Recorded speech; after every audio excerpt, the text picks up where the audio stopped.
అనకాపల్లిలో తారలు దిగివచ్చిన వేళ ధరలు దిగివచ్చిన వేళ ఏప్రిల్ 3న శుభప్రదం షాపింగ్ మాల్ ప్రారంభోత్సవ వేడుకకి శుభాహ్వానం.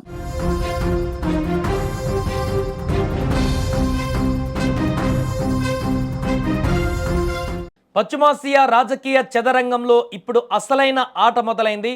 ఇరాన్ మత పెద్దల పాలనకు చరమగీతం పాడడమే లక్ష్యంగా గల్ఫ్ దేశాలు పావులు కదుపుతున్నాయట.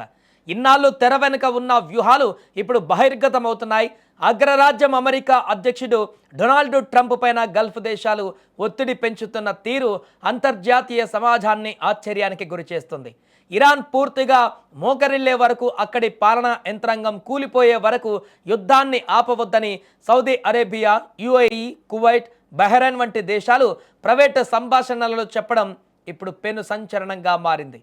అంతర్జాతీయ వార్తా సంస్థల కథనాల ప్రకారం ఇరాన్ గత నెల రోజులుగా జరుగుతున్నటువంటి సైనిక చర్యలలో తగినంతగా బలహీనపడలేదని ఈ దేశాలు భావిస్తున్నాయి. కేవలం పైపైన దాడులు చేస్తే సరిపోదని, టెహరాన్లోని ప్రస్తుత వ్యవస్థను పూర్తిగా ప్రక్షాళన చేయడమే ఏకైక మార్గమని అవి గట్టిగా నమ్ముతున్నాయట.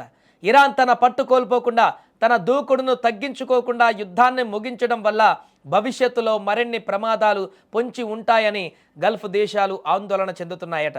ముఖ్యంగా ఇరాన్ చేస్తున్న కవ్వింపు చర్యలు, హర్ముజ్ జలసంధి మూసివేత వంటి పరిణామాలు ప్రపంచ ఆర్థిక వ్యవస్థకు ముప్పుగా మారాయి.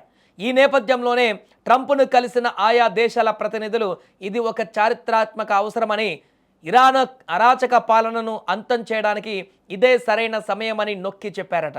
అయితే అమెరికా అధ్యక్షుడు ట్రంప్ వైఖరి ఇప్పుడు అందరినీ అయోమయానికి గురిచేస్తుంది. ఒకవైపు ఆపరేషన్ ఎపిక్ ఫ్యూరీ పేరుతో ఇరాన్పై విరుచుకుపడుతున్నా, మరోవైపు యుద్ధాన్ని ముగించాలనే ఆలోచనలో ఆయన ఉన్నట్లుగా వార్తలు వస్తున్నాయి. హర్ముజ్ జలసంధిని తెరిపించే వరకు విశ్రమించేది లేదని ప్రగల్భాలు పలికిన ట్రంప్ ఇప్పుడు సైనిక చర్యలకు స్వస్తి పలకాలని తన సన్నిహితులతో చర్చించడం గమనార్హం. యుద్ధం వల్ల వచ్చే నష్టాలను పరిగణలోకి తీసుకుంటున్నారో లేక ఇతర వ్యూహాలు ఏమైనా ఉన్నాయో కానీ ట్రంప్ మాటలకు చేతలకు పొంతన లేకుండా పోతుంది. కానీ క్షేత్రస్థాయిలో చూస్తే పశ్చిమాసియాలో అమెరికా బలగాల మోహరింపు నిరంతరం పెరుగుతూనే ఉంది. మొత్తానికి గల్ఫ్ దేశాలు ఇప్పుడు బహిరంగంగానే ఇరాన్ పతనాన్ని కోరుకుంటున్నాయి. ఇరాన్ ప్రాబల్యం తగ్గితేనే తమకు ప్రశాంతత ఉంటుందని గల్ఫ్ దేశాలు భావిస్తున్నాయట.